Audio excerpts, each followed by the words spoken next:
बाजार में एक रोड पर मागमा देवी रोज की तरह अपनी छोटी सी टोकरी लेकर मीठे पके हुए अमरूद बेच रही थीं। उनकी दो बेटियां थीं, दोनों ही हीरे की तरह पली बड़ी थीं। बड़ी बेटी नंदनी सिंह देश की सरहद पर फौज में अफसर थीं। छोटी सावित्री सिंह इसी शहर की डिस्ट्रिक्ट मजिस्ट्रेट यानी डीएम थीं। मागमा देवी को अपनी बेटियों पर बहुत नाज था। जब भी कोई पूछता, अम्मा आपकी बेटियां क्या करती हैं, तो उनका सीना गर्व से चौड़ा हो जाता।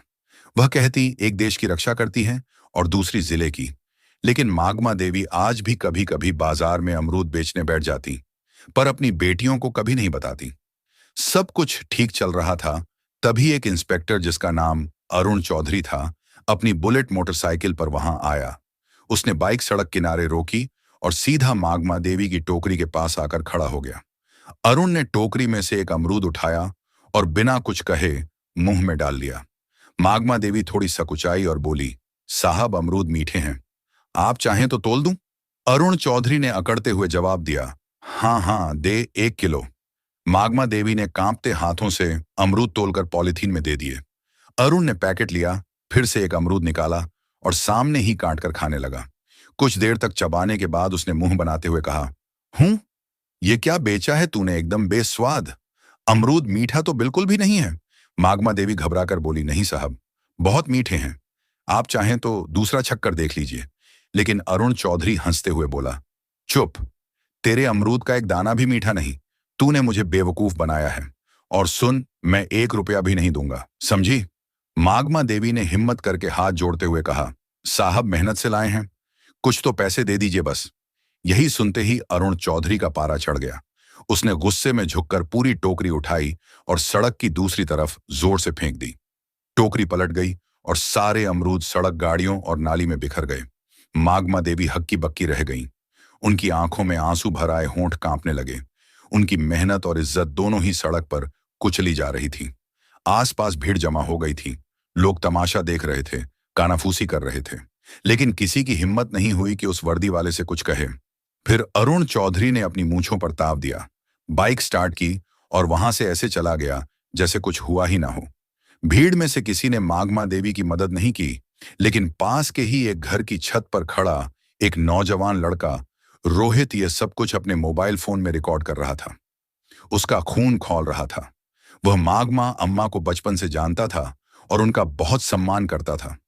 उसने वीडियो रिकॉर्ड करना बंद किया और सोचने लगा कि इस वीडियो का क्या किया जाए। उसे पता था कि मागमा अम्मा की एक बेटी फौज में है। उसने कहीं से उनका नंबर जुगाड़ किया था। उसने तुरंत वह वीडियो नंदनी सिंह के व्हाट्सएप पर भेज दिया और नीचे एक छोटा सा मैसेज लिखा, नंदनी दीदी, देखिए आज बाजार में आपकी मां के साथ क्या हुआ। हजारों किलोमीटर दूर बर्फीली पहाड़ियों के बीच बॉर्डर की एक चौकी पर नंदनी सिंह अपनी राइफल साफ कर रही थी। तभी उसके फोन पर व्हाट्सएप का मैसेज टोन बजा। उसने फोन उठाकर देखा, एक अनजान नंबर से वीडियो आया था। उसने वीडियो प्ले किया। जैसे जैसे वीडियो आगे बढ़ा, नंदनी के चेहरे का रंग बदलता गया। उसकी शांत आंखें गुस्से से लाल हो गईं। जब उसने इंस्पेक्टर अरुण चौधरी को अपनी मां की टोकरी उठाकर फेंकते देखा, तो उसके हाथ कांपने लगे। उसकी मां, जिसने उसे और उसकी बहन को पालने के लिए अपनी पूरी जिंदगी लगा दी, आज सड़क पर बेबस रो रही थी और लोग तमाशा देख रहे थे। उसके अंदर का फौजी जाग उठा। उसका मन किया कि अभी यहां से जाए और उस इंस्पेक्टर की वर्दी नोच ले। उसने अपने दांत भींच लिए, उसकी सांसें तेज हो गई थीं। उसने तुरंत वह वीडियो अपनी छोटी बहन डीएम सावित्री सिंह को फॉरवर्ड किया। वीडियो भेजते ही उसने सावित्री को फोन लगाया। सावित्री उस वक्त अपने ऑफिस में एक जरूरी मीटिंग में थी। उसने अपनी बड़ी बहन का फोन देखा तो मीटिंग रोककर फोन उठाया और पूछा, हाँ दीदी, सब ठीक है, कुछ भी नहीं है, बोली। नंदनी की आवाज में गुस्सा और दर्द साफ झलक रहा था। मैंने तुझे एक वीडियो भेजा है, उसे देख, अभी के अभी देख। सावित्री ने फोन होल्ड पर रखा और व्हाट्सएप खोला। वीडियो देखते ही उसके पैरों के नीचे से जमीन खिसक गई। उसकी मां, उसकी प्यारी मां, सड़क पर बिखरे अमरूद के लिए रो रही थी। एक मामूली इंस्पेक्टर ने उसकी मां की इज्जत को सड़क पर रौंद दिया था। सावित्री की आंखों में भी आंसू आ गए, लेकिन उसने खुद को संभाला। वो एक डीएम थी, उसे भावनाओं में बहने का हक नहीं था। सावित्री ने कांपती आवाज में कहा, दीदी, मैं बर्दाश्त नहीं कर सकती ये सब। ये सुनते ही नंदनी फोन पर गुस्से में बोली, मैं आ रही हूं, छुट्टी लेकर मैं उसको नहीं छोड़ूंगी। सावित्री नरम आवाज में बोली, नहीं दीदी, आपकी जरूरत देश की सरहद पर है। यह मेरा इलाका है, ये लड़ाई मैं लूंगी। मां को इंसाफ मैं दिलाऊंगी, कानून के तरीके से। नंदनी कुछ देर चुप रही। वह अपनी बहन की आवाज में छिपे इरादे को समझ गई थी। बोली, ठीक है, लेकिन उसे ऐसी सजा मिलनी चाहिए कि उसकी रूह कांप जाए। सावित्री ने कहा, आप चिंता मत करो दीदी, अब यह मेरा काम है, और फोन काट दिया। उसने मीटिंग में मौजूद सभी अफसरों से कहा, यह मीटिंग यहीं खत्म होती है, आप सब जा सकते हैं। सावित्री अपनी सरकारी गाड़ी में नहीं, बल्कि एक प्राइवेट गाड़ी में बैठकर अपने पुराने घर की तरफ निकली।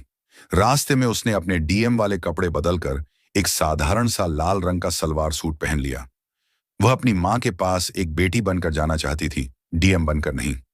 जब वह घर पहुंची तो मग्न देवी एक कोने में चुपचाप बैठी थी। उनकी आंखें सूजी हुई थीं। अपनी बेटी को अचानक देखकर वह घबरा गई। सावित्री, तू यहां सब ठीक तो है? सावित्री कुछ नहीं बोली। वह बस अपनी मां के पास गई और उन्हें कसकर गले लगा लिया। मां की गोद में सिर रखकर वह अपने आंसू नहीं रोक पाई। मां, आपने मुझे बताया क्यों नहीं? मागमा देवी ने सिसकते हुए कहा। क्या बताती बेटी, मैं नहीं चाहती थी कि तुम लोगों को कोई परेशानी हो, और वह पुलिस वाला है। छोड़ उसकी बात। आज तू इतने दिनों बाद आई है, आज मैं बहुत खुश हूं। सावित्री ने अपनी मां के आंसू पोंछे और उनका हाथ अपने हाथ में ले लिया और बोला, अब आप गरीब और अकेली नहीं है मां। आपकी बेटी इस जिले की मालिक है। मैं वादा करती हूं, जिसने भी आपके साथ ऐसे दुर्व्यवहार किया है, उसे उसकी कीमत चुकानी पड़ेगी। आपकी खोई हुई इज्जत में वापस लाऊंगी। मंदमा देवी ने अपनी बेटी की आंखों में एक अलग ही आत्मविश्वास देखा। वह बस चुपचाप उसे देखती रही। उस रात सावित्री ने एक पूरा प्लान बनाया। वह जानती थी कि अगर वह डीएम बनकर थाने जाएगी तो सारे पुलिस वाले उसके पैरों में गिर जाएंगे और असली गुनहगार कभी सामने नहीं आएगा। उसे उन्हें रंगे हाथों पकड़ना था। अगली सुबह उसने पीला सलवार सूट पहना और अपने सबसे भरोसेमंद अफसर एसडीएम विकास को फोन किया। विकास, मैं तुम्हें एक काम दे रही हूं और यह बात हम दोनों के बीच ही रहनी चाहिए। उसने कहा, जी मैडम, हुक्म कीजिए। बोली, मैं अभी सिविल ड्रेस में शहर के कोतवाली थाने में एक पर लिखवाने जा रही हूं, अपनी पहचान छिपाकर। मैं चाहती हूं कि तुम ठीक 2 घंटे बाद जिले के एसपी, डीएसपी और बाकी बड़े पुलिस अफसरों की टीम के साथ थाने पहुंचो। जब तक मैं इशारा ना करूं, कोई कुछ नहीं बोलेगा। विकास ने कहा, ठीक है मैडम, जैसा आप कहें। सावित्री ने फोन रख दिया। दोस्तों, अब खेल शुरू होने वाला था। सावित्री ने एक साधारण सा पीले रंग का सलवार सूट पहना, चेहरे पर दुपट्टा डाला और एक आम नागरिक की तरह ऑटो पकड़कर कोतवाली थाने पहुंची। थाने का माहौल वैसा ही था जैसा उसने सोचा था। एक हवलदार ऊँघ रहा था और इंस्पेक्टर अरुण चौधरी और एसएचओ संदीप राणा चाय पीते हुए हंसी मजाक कर रहे थे। सावित्री डरते डरते उनकी टेबल के पास गई। जी, मुझे एक शिकायत दर्ज करवानी है। एसएचओ संदीप राणा ने उसे ऊपर से नीचे तक देखा। क्या हुआ, किसने परेशान किया जी? कल बाजार में इंस्पेक्टर साहब ने। जैसे ही उसने इंस्पेक्टर का नाम लिया, अरुण चौधरी चौकन्ना हो गया। उसने सावित्री को घूर कर देखा। क्या इंस्पेक्टर साहब ने? नाम क्या है तेरा और किस इंस्पेक्टर की बात कर रही है? जी, आप ही थे। आपने कल बाजार में एक बुजुर्ग महिला के अमरूद की टोकरी सड़क पर फेंकी थी। मैं उनकी बेटी हूं। सावित्री ने अपनी आवाज में थोड़ी घबराहट लाने की कोशिश की। यह सुनते ही अरुण और संदीप जोर जोर से हंसने लगे। ओहो, तो तू उस बुढ़िया की बेटी है? अरुण ने मजाक उड़ाते हुए कहा। तो क्या हुआ, सड़क पर गंदगी फैलाएगी तो लाठी पड़ेगी ना। चल भाग, यहां से कोई एफआईआर नहीं लिखी जाएगी। सावित्री ने थोड़ा साहस दिखाते हुए कहा, लेकिन यह गैर कानूनी है। आपने वर्दी का गलत इस्तेमाल किया है। एसएचओ संदीप गरजातू, हमें कानून सिखाएगी, ज्यादा जुबान चलाई तो तुझे ही अंदर कर दूंगा। सरकारी काम में बाधा डालने के जुर्म में निकल। यहां से सावित्री वहीं खड़ी रही और बोली, मैं फिर लिखवाए बिना नहीं जाऊंगी। बहस बढ़ रही थी कि तभी एक हवादार भागता हुआ अंदर आया। उसकी सांसें फूली हुई थीं। सर गंगा प्रसाद यादव जी थाने में आ रहे हैं। गंगा प्रसाद यादव का नाम सुनते ही अरुण और संदीप दोनों के चेहरे का रंग बदल गया।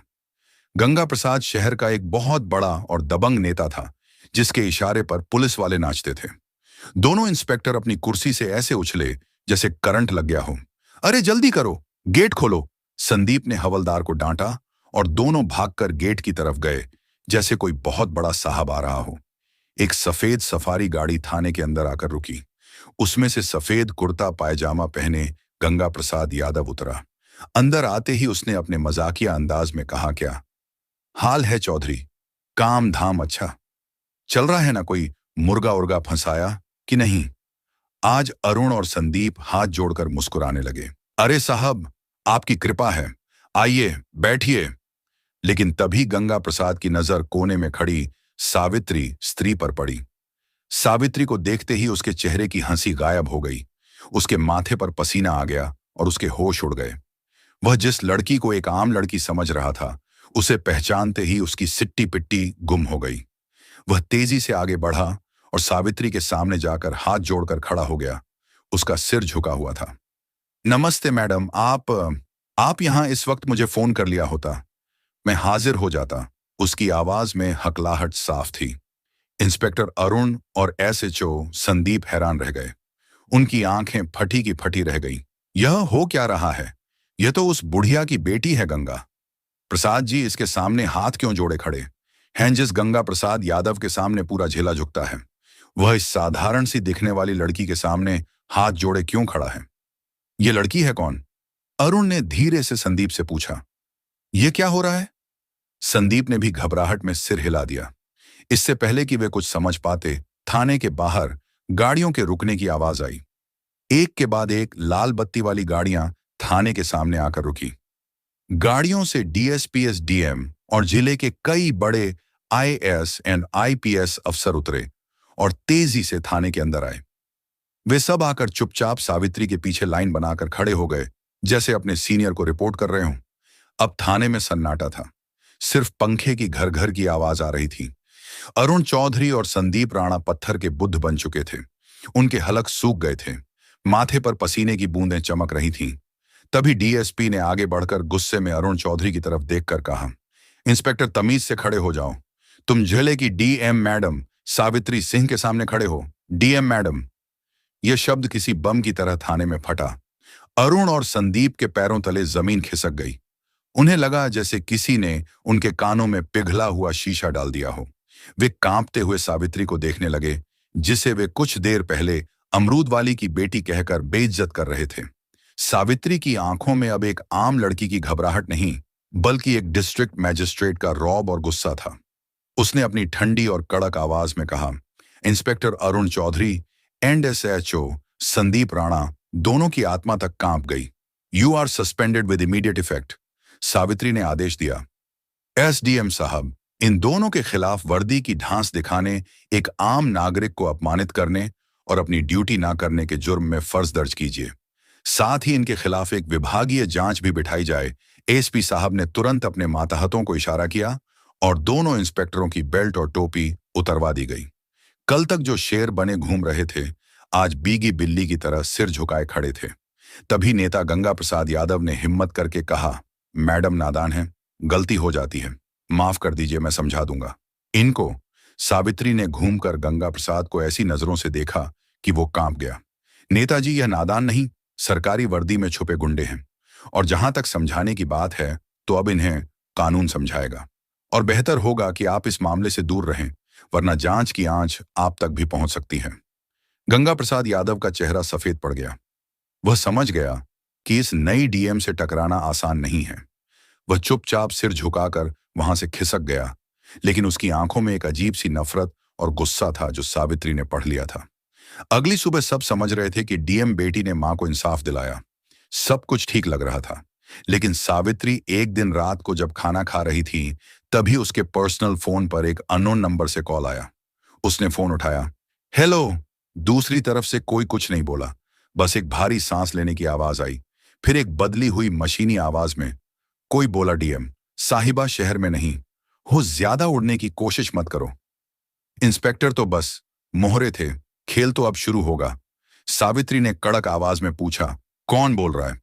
वही जिसकी दुम पर तुमने पैर रख दिया है, कहकर उस आदमी ने फोन काट दिया।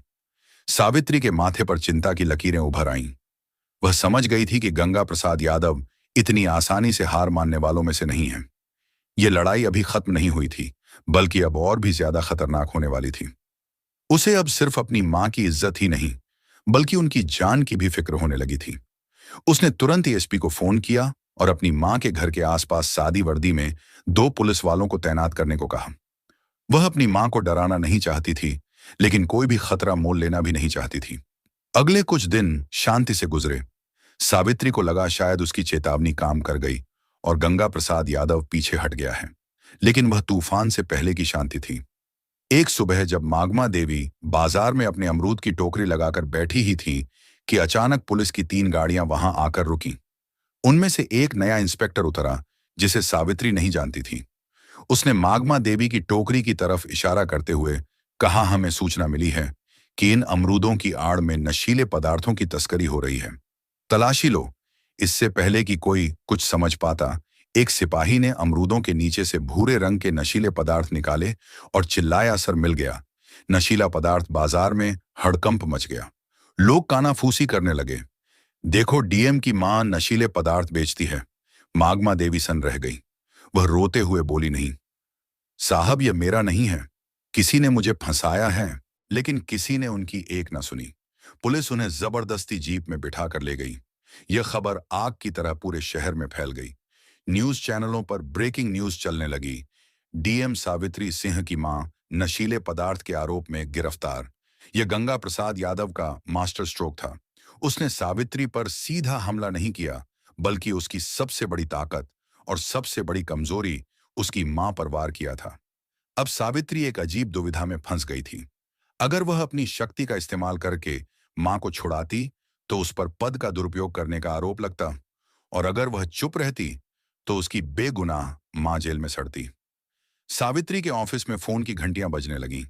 मीडिया मंत्री, सीनियर अधिकारी, हर कोई जवाब मांग रहा था।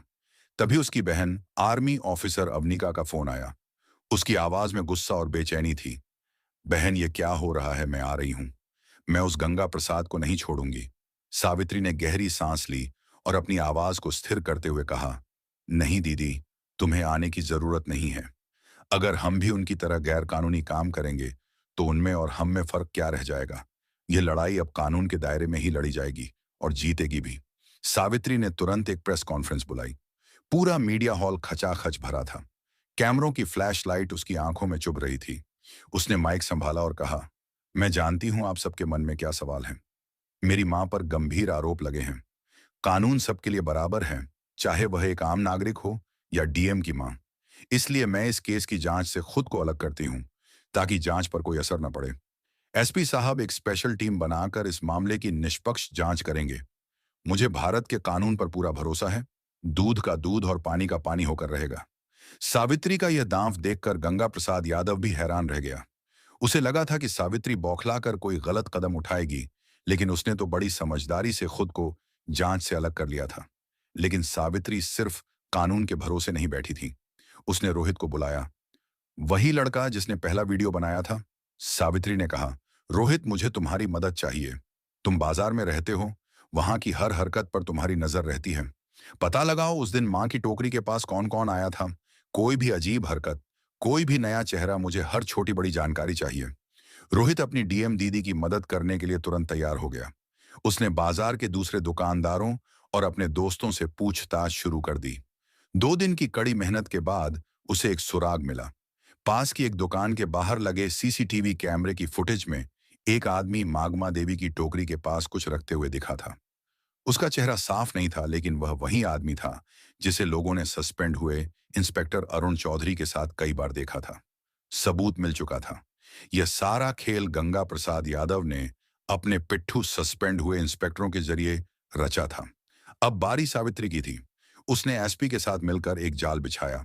उन्होंने यह झूठी खबर फैलाई कि सीसीटीवी फुटेज में नशीला पदार्थ रखने वाले का चेहरा साफ साफ आ गया है और पुलिस उसे पकड़ने ही वाली है। यह खबर सुनते ही गंगा प्रसाद यादव के कैंप में खलबली मच गई। उसने तुरंत अरुण चौधरी को फोन किया। वह आदमी पकड़ा नहीं जाना चाहिए। उसको कुछ करो, वरना हम सब पकड़े जाएंगे। गंगा प्रसाद को नहीं पता था कि उसका फोन पहले से ही पुलिस के सर्विलांस पर था। अरुण चौधरी और संदीप राणा उस आदमी को ठिकाने लगाने के लिए जैसे ही शहर के बाहर एक सुनसान जगह पर पहुंचे, सावित्री और एसपी ने अपनी पूरी टीम के साथ उन्हें घेर लिया। रंगे हाथों पकड़े जाने पर दोनों ने गंगा प्रसाद यादव के खिलाफ अपना मुंह खोल दिया। अगली सुबह जब गंगा प्रसाद यादव अपने घर पर बैठकर चाय पी रहा था और अपनी जीत का जश्न मनाने की सोच रहा था, तभी दरवाजे पर जोरदार दस्तक हुई। उसने दरवाजा खोला तो सामने डीएम सावित्री सिंह एसपी और भारी पुलिस फोर्स को देखकर उसके होश उड़ गए। वह हकलाते हुए बोला, ये क्या हो रहा है मैडम? सावित्री ने अपनी आंखों में इस्पात जैसी कठोरता ली कहा, खेल खत्म हो गया नेताजी। आपके मोहरे पकड़े जा चुके हैं और उन्होंने आपके सारे राज उगल दिए हैं। आपके पास कोई सबूत नहीं है। गंगा प्रसाद चिल्लाया, आप मुझे हाथ नहीं लगा सकती। एएसपी ने आगे बढ़कर उसके हाथ में अरेस्ट वारंट थमाते हुए कहा, सबलियों, here's the proofread version of your sentences. हमारे पास आपकी फोन रिकॉर्डिंग है जिसमें आप एक गवाह के खिलाफ अभिशब्द बोल रहे थे। अब आप हमारे साथ थाने चलेंगे। गंगा प्रसाद यादव का राजनीतिक साम्राज्य एक ही पल में ढह गया। उसे हथकद्दियां पहनाकर पुलिस जीप में ले जाया गया। उसी शाम मागमा देवी को बाइज्जत बरी कर दिया गया। जब वह जेल से बाहर आई तो सावित्री उन्हें लेने आई थी। माँ बेटी एक दूसरे के गले लगकर रो पड़ी और बोली, अब आपको अमरूद बेचने की जरूरत नहीं है। अगली सुबह मागमा देवी को अपनी गाड़ी में बैठाकर अपनी पोस्टिंग पर लेकर चली गई और दोनों साथ में हंसी खुशी रहने लगे। जब उसकी बड़ी बहन की आर्मी से छुट्टी मिलती तो वह भी आ जाती। तीनों साथ में हंसी खुशी रहते। तो दोस्तों, यह कहानी केवल मनोरंजन और शिक्षा के उद्देश्य से बनाई गई है। इसमें दिखाए गए सभी पात्र, घटनाएं और संवाद काल्पनिक हैं। किसी भी वास्तविक व्यक्ति, संस्था या घटना से इनका कोई संबंध नहीं है। कृपया इसे केवल कहानी के रूप में देखें और इसका आनंद लें। हम किसी की भावनाओं को ठेस पहुंचाना नहीं चाहते। अगर आपको यह कहानी पसंद आई हो तो इसे लाइक करें और ज्यादा से ज्यादा लोगों तक शेयर करें। कमेंट करके बताएं कि आपको सावित्री का कौन सा कदम सबसे अच्छा लगा और हमारे चैनल को सब्सक्राइब करना न भूलें, क्योंकि हम आपके लिए ऐसे ही प्रेरणादायक कहानियां लाते रहेंगे। धन्यवाद।